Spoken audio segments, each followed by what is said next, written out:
No matter what size your business is right now, hiring one great employee can grow your company's bottom line faster than almost any other task that you could focus on. But most businesses mess this up because they either put an enormous amount of time and money into attracting and training people the wrong way, or they think hiring the right person takes so much time and money that they do the absolute minimum just to get by, like putting ads online and interviewing a whole bunch of candidates and then just hiring the best from that small group of applicants that came in. I mean, both of those could work, but one is very costly and the other way is way too risky. So I'm going to give you the bullet points that we follow to hire and develop strong, motivated, loyal team members inside of each of my companies. And this works for startups as well as high 8-figure companies.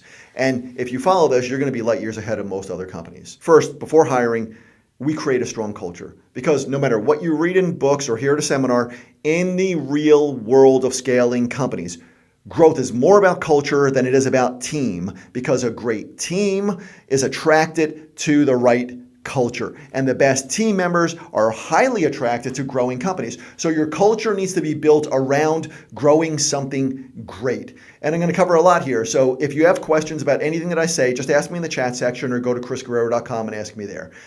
But after you get your culture set up, you need to actively go out there and invite the right people to join your team. And you have to remember something here, and that's that the people who are going to grow your company, because they're a good fit and they're highly skilled, those people are never looking at online job ads. You're going to find them at trade shows, and you're going to find them through vendors, and you're going to find them on LinkedIn, and you're going to find them working at your competition. And by the way, hiring those kinds of people is never a one interview process. Most of our interviews take 2, maybe 3 meetings, even before an offer is made. And one of those meetings is normally off-site, meaning out of the office, so that I could see how they handle themselves in a less professional environment. So let's say we go out there and I want to see how they treat a waitress at a restaurant. Because if they treat them like crap, I doubt they're going to be a fit for any of my companies. Next, job candidates should never be told what the salary is until after you've met with them and you've interviewed them and you've introduced them to your team so that you could see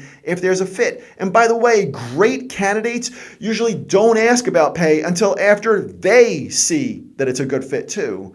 And what we almost always find is that the best team members will work for less money if they feel like there's a really good fit for them in the company, and if they see a clear path to growth and alignment in values and a bigger future for them if they work with us instead of another company. Once the right person is hired, they'll have an instant and dramatic impact on your growth.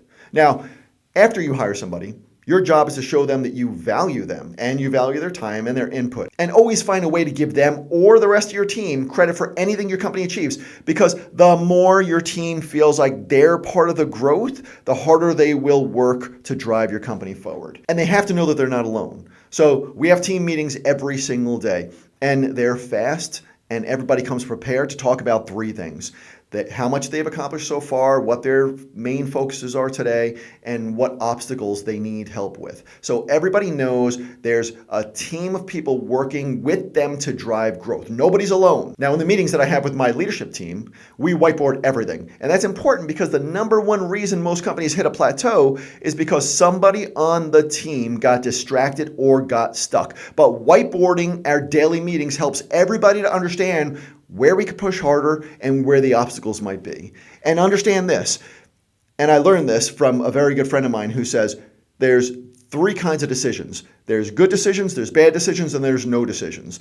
The very worst decision is no decision. The second worst decision is a bad decision. Your team must be trained to make decisions and not condemned when they make a bad decision, because a bad decision can be fixed with more training. But people who can't make a decision usually can't get better, and they're not a good fit anywhere in their companies. And I have another friend who says, when you're training a new person, remember they're drinking through a fire hose, meaning you're downloading a ton of information to them, some of which is just naturally going to be forgotten. So 3 to 4 weeks after every training, we do a follow-up meeting to make sure that they got it all. That cuts down on 80% of your staff headaches, and it helps people to grow a lot faster in your company.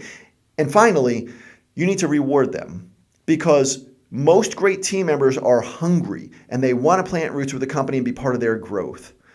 And they want to be well rewarded for their part in that growth. But here's where most companies get it wrong. They assume that their team only wants money as a reward, but that's rarely true. Great employees want recognition. They want to be taken out to lunch by their boss. They want certificates of achievement. They want VIP parking. They want time to spend with their family. They want to work from home on occasion. They want peer recognition. And yeah, they also want money too, but you should never rely solely on money as your reward or think that you always need to be the top payer in your industry. What a great employee wants, more than anything else, is to be part of a great, growing, smart team. So, no matter what size your company is right now, hiring one great employee can have a dramatic impact on your growth. On the other hand, hiring just one wrong person can be a financial disaster because bad team members become a virus that's spread throughout the rest of your team, and they slow or they stop everybody else's productivity. So watch this video several times, save it, take notes, and send it to your hiring manager if you have one.